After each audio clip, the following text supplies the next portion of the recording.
The morning began like any other, slow, soft, and wrapped in the gentle hum of the old house. The kind of morning where the kettle whistles lazily, and the scent of toasted bread fills the kitchen long before anyone sits down to eat. Outside, the world was painted in dull grays and silvers, the November chill had settled like a quiet guest who refused to leave. I stood by the hallway mirror, buttoning my cardigan, and looked at my reflection.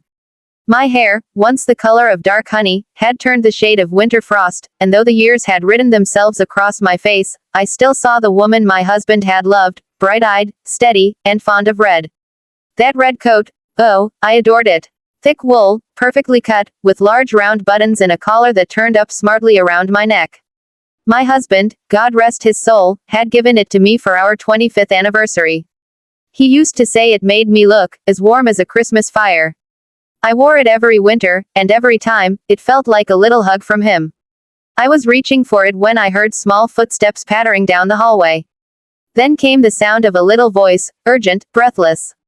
Grandma, wait. I turned. There was Ethan, my 7-year-old grandson, still in his dinosaur pajamas, his blonde hair sticking up at odd angles.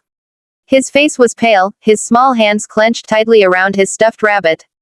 Good morning, sweetheart, I said, smiling. You're up early. But his eyes weren't smiling.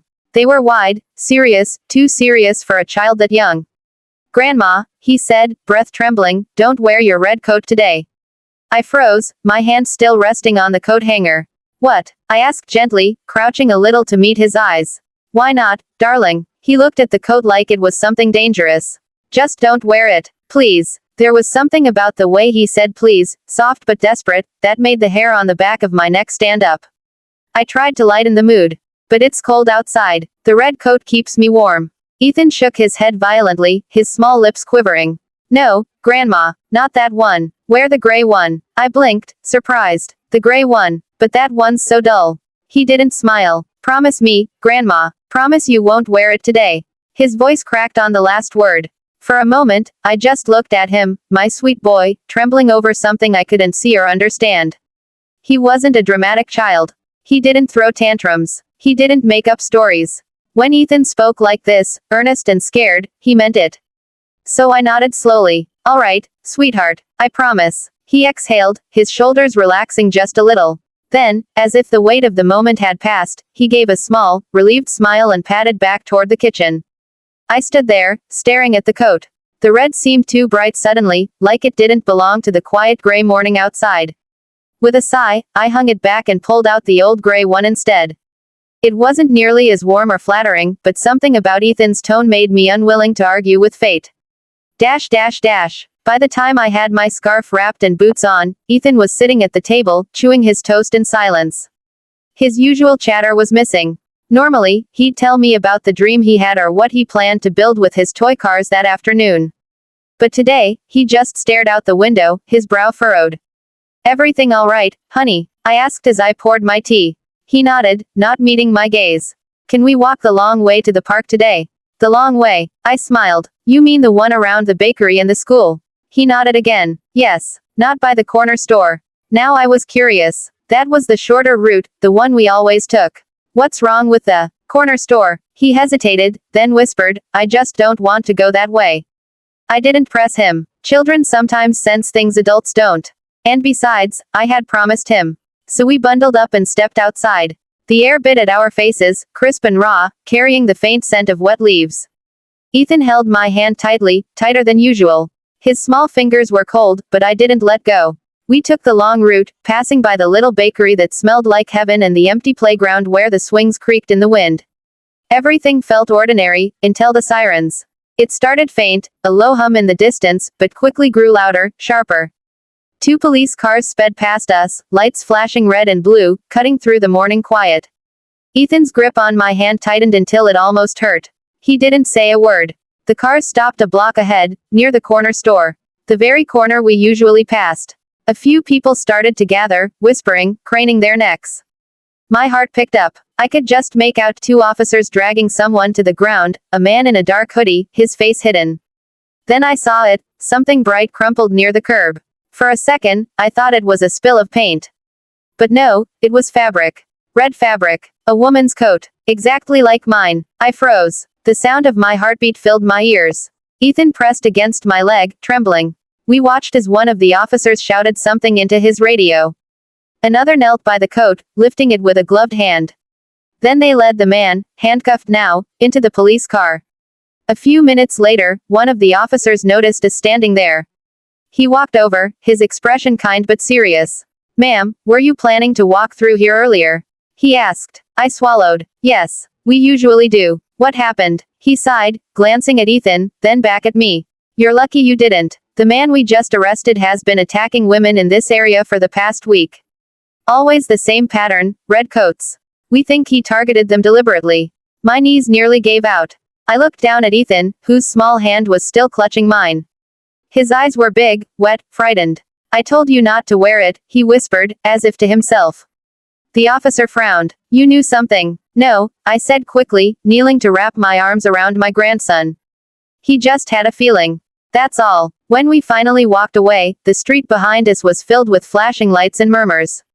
I couldn't stop glancing back, at that red coat, at the place where my path might have ended had I not listened to a 7-year-old's plea.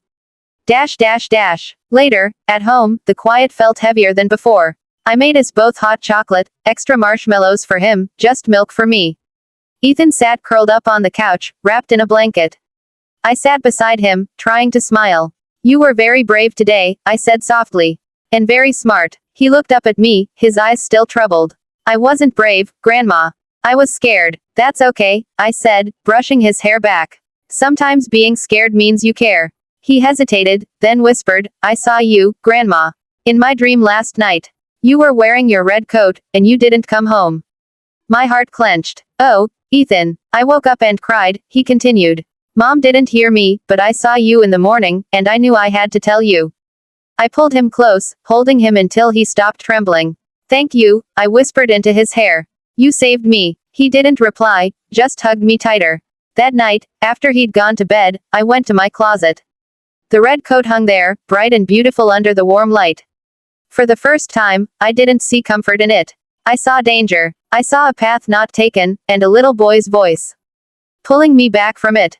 I touched the fabric gently, tracing the buttons with my fingers. "You kept me warm for so many years," I whispered, "but I think it's time to rest now." I folded it carefully, placed it in the bottom drawer, and closed it for good. The next morning, the newspaper confirmed what the officer had said. The man had been attacking women in nearby neighborhoods, always picking those who wore red, bright, visible, easy to spot. My stomach turned as I read. The first attack had happened near the park. The second, outside the corner store. The third, was meant to be me. I looked at Ethan as he played with his toy cars on the rug, humming softly.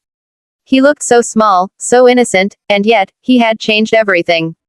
Children have a way of seeing what adults overlook. Maybe it wasn't magic or a sixth sense.